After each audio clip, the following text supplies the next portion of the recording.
Hello बच्चों, आज हम हिंदी में पाठ 8 राजा का हिस्सा उसमें हमने पाठ को कंप्लीट कर लिया है, एक बार पढ़ लिया है और उससे संबंधित अभ्यास भी हमने किया है। और स्वाध्याय के अंदर प्रश्न नंबर 1, 2 और 3 और 4 ये 4 प्रश्न हमने हल कर लिया थे। ठीक है, अब आज हम प्रश्न 4 हल करेंगे, प्रश्न 5 हल करेंगे जो कि आपको स्क्रीन के ऊपर दिखाई दे रहा है, प्रश्न 6 और प्रश्न 7। ठीक है, इन 3 प्रश्नों को हम हल करेंगे। तो स्टार्ट करते हैं आज का हमारा सेशन। तो सबसे पहले प्रश्न 5, निम्नलिखित शब्द विशेषण है, उन शब्दों का वाक्य में प्रयोग कीजिए। शब्द विशेषण यानी जो संज्ञा की विशेषता बताते हैं उसे विशेषण कहा जाता है। अब ये जो शब्द दिए हुए हैं उनका हमें वाक्य में प्रयोग करना है। ये सभी क्या है? विशेषण है, जैसे एक, प्रजावत्सल, बड़ा, होनहार, मीठा, मेहनती। ये सब क्या कहलाती है? क्वालिटी कहलाती है। ठीक है, इनका वाक्य में प्रयोग करना है। तो सबसे पहला एक का हम वाक्य में प्रयोग करेंगे। तो किसान के पास एक बैल था। ठीक है, दूसरा प्रजावत्सल, तो आदर्श राजा प्रजावत्सल होता है, यानी जो प्रजा से प्रेम करे, उनकी परेशानियों को समझे, वो प्रजावत्सल राजा कहलाता है। बड़ा यानी रोमिल साहिल का बड़ा भाई है। फिर है होनहार, तो सचमुच तुम होनहार लड़के हो। मीठा, तो कोयल का स्वर मीठा होता है। मेहनती, तो भारत के किसान मेहनती हैं। अब वाक्य में प्रयोग आप अपनी मर्जी से भी कर सकते हैं। आपको कोई वाक्य बनाना आता है तो आप वो भी लिख सकते हैं। ठीक है, इसमें एक उदाहरण जैसे इसमें दिया हुआ है, किसान के पास एक बैल था, तो एक क्या है? इसमें इस्तेमाल हुआ है शब्द। ठीक है, उसका वाक्य में प्रयोग किया है। अब है प्रश्न 6, नीचे दिए गए चित्र का वर्णन कीजिए और लिखिए। ठीक है, आपको क्या करना है? चित्र दिया हुआ है और उसका वर्णन आपको लिखना है। तो आपको इस चित्र में जो भी चीज़ें नज़र आ रही हैं उनके बारे में आपको लिखना रहेगा। जैसे इस चित्र में एक समृद्ध गांव का दृश्य है। ये पूरा दृश्य जो है वो गांव का है। गांव में कुछ पक्के मकान तो कुछ साधारण घर है। देखिए ये मकान जो आपको दिख रहे हैं कुछ पक्के हैं और कुछ साधारण हैं। गांव में एक मंदिर है। ठीक है, उसके शिखर पर ध्वजा फहरा रही है।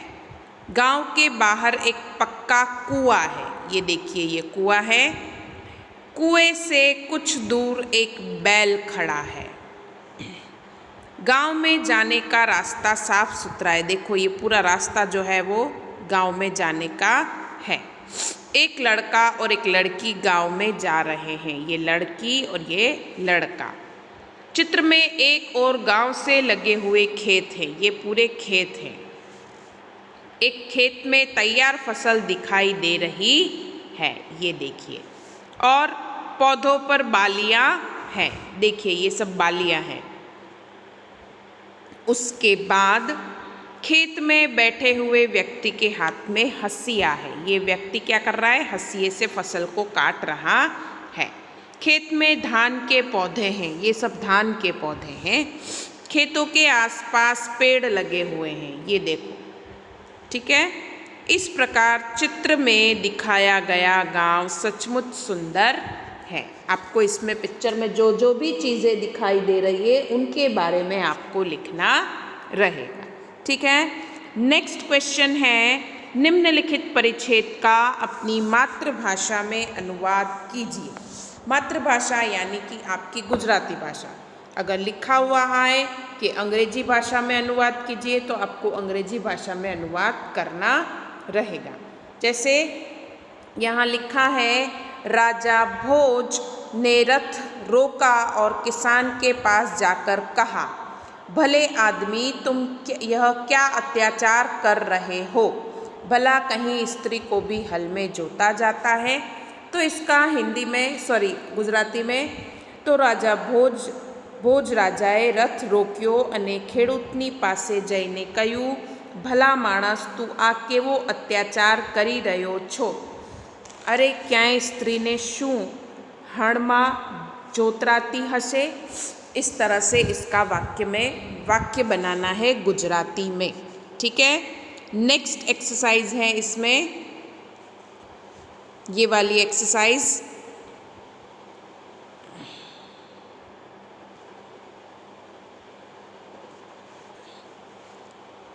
ये वाली एक्सरसाइज है, बक्से में जो शब्द कार्ड हैं उनको शब्दकोश के क्रम में लिखिए।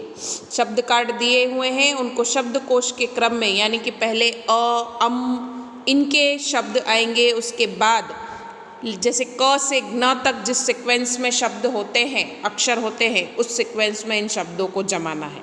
तो सबसे पहले आएगा किसान। क्या आएगा?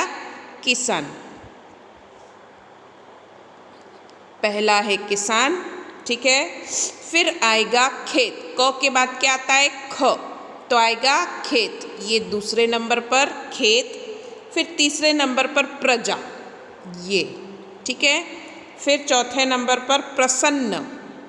ठीक है। प्रसन्न, ये चौथे नंबर पर। फिर है पांचवें नंबर पर फसल। फिर है बैल, छठे नंबर पर। फिर है सातवें नंबर पर राजा, ये राजा। और लास्ट स्त्री, आठवें नंबर पर। ठीक है। तो ये सभी आपको सीक्वेंस में नाम लिखने हैं। अब आप चाहें तो इसी टेक्स्ट बुक के अंदर सीक्वेंस में इसके नाम लिख सकते हैं, मैं आपको सेंड कर दूंगी। मैंने नंबर्स दिए हैं, तो सबसे पहले लिखेंगे किसान, फिर लिखेंगे खेत, फिर लिखेंगे कौन सा है नंबर, वो प्रजा, फिर है प्रसन्न, फिर है फसल, फिर है बैल, फिर है राजा और फिर है स्त्री। ठीक है। और आप इसमें नंबर भी जैसे मैंने दिए हैं वैसे दे सकते हैं। ठीक है।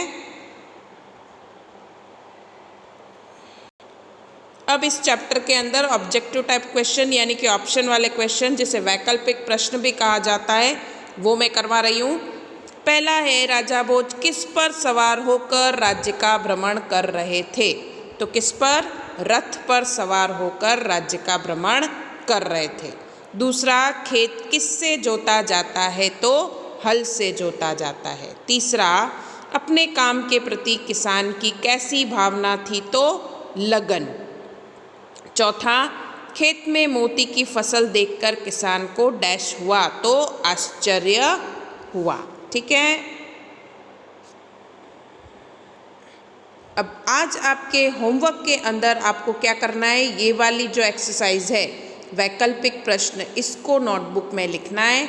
उसके बाद ये एक्सरसाइज आपको टेक्स्ट बुक में ही कंप्लीट करनी है, इसके नाम सीक्वेंस में आपको लिखने हैं। उसके बाद ये जो चित्र का वर्णन है, पूरा चित्र दिया हुआ है, उसका वर्णन आपको नोटबुक में लिखना रहेगा।